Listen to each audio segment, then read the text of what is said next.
Breaking ని చూసినట్లయితే smart సిటీల జాబితాలో కరీంనగర్ కు కేంద్రం అవకాశం కల్పించింది. హైదరాబాద్ బదులుగా రాష్ట్రం నుంచి కరీంనగర్ కు ఛాన్స్ ఇచ్చినట్టు రాష్ట్ర ప్రభుత్వ ప్రధాన కార్యదర్శి రాజీవ్ శర్మకు కేంద్ర పట్టణాభివృద్ధి శాఖ నుంచి సమాచారం అందింది. జీహెచ్ఎంసీ బదులుగా స్మార్ట్ సిటీల జాబితాలో కరీంనగర్ ను చేర్చాలంటూ గతంలో సీఎం కేసీఆర్ చేసిన విజ్ఞప్తితో కేంద్రం ఈ నిర్ణయం తీసుకుంది. ఇక మరిన్ని వివరాలు భరత్ అడిగి తెలుసుకుందాం. భరత్ చెప్పండి, కరీంనగర్ కు స్మార్ట్ సిటీ హోదాపై పూర్తి వివరాలేంటి? దేశవ్యాప్తంగా 100 స్మార్ట్ సిటీస్ ని డెవలప్ చేయాలని ఎన్డీఏ ప్రభుత్వం వచ్చిన తర్వాత నిర్ణయించింది. ఈ 100 స్మార్ట్ సిటీస్ లో రకరకాల క్రైటీరియా తీసుకున్న తర్వాత 2 స్మార్ట్ సిటీస్ తెలంగాణ నుంచి ఎంపిక చేసేందుకు అవకాశం కల్పించింది. ఈ 2 స్మార్ట్ సిటీస్ వేటిని ఎంపిక చేయాలన్నది అల్టిమేట్ గా తెలంగాణ ప్రభుత్వం నిర్ణయం తీసుకోవాల్సింది.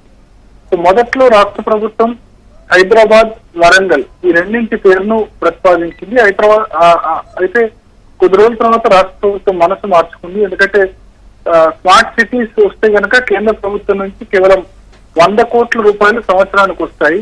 సో ఈ 100 కోట్ల రూపాయలు అన్నది హైదరాబాద్ జనాభా దృష్టి గానీ విస్తీర్ణం దృష్టి గానీ 100 కోట్ల రూపాయలు ఏ మూలకు కూడా సరిపోవు. కాబట్టి హైదరాబాద్ బదులుగా కరీంనగర్ ని స్మార్ట్ సిటీస్ జాబితాలో చేర్చాలని ఆ తర్వాత కేంద్ర ప్రభుత్వానికి రాష్ట్ర ప్రభుత్వం ప్రతిపాదించింది. ఈ మేరకు కేసీఆర్ సైతం లేఖ రాశారు ప్రధానమంత్రి నరేంద్ర మోడీకి. అదేవిధంగా వెంకయ్యనాయుడిని కూడా కలిసి స్వయంగా విజ్ఞప్తి చేశారు.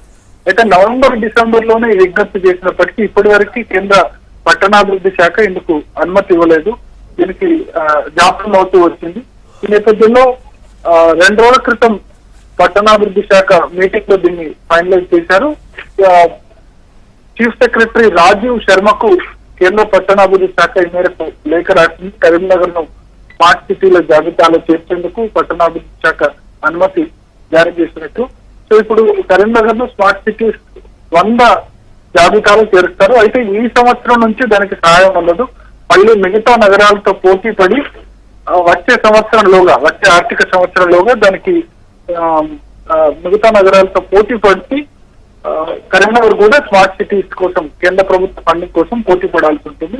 ఈ మేరకు కొన్ని క్రైటీరియాస్ ఏదైతే పట్టణాభివృద్ధి శాఖ ఫిక్స్ చేసిందో వాటన్నిటిని కూడా అచీవ్ కావాల్సి ఉంటుంది. ఏదేమైనా ఈ సంవత్సరం కాకపోయినా వచ్చే సంవత్సరం అయినా ఒకవేళ క్రైటీరియాస్ అన్ని కనుక ఫుల్ఫిల్ అయితే వచ్చే సంవత్సరం నుంచి కేంద్ర ప్రభుత్వం నుంచి స్మార్ట్ సిటీస్ ద్వారా సహాయం పొందే అవకాశం ఉంటుంది.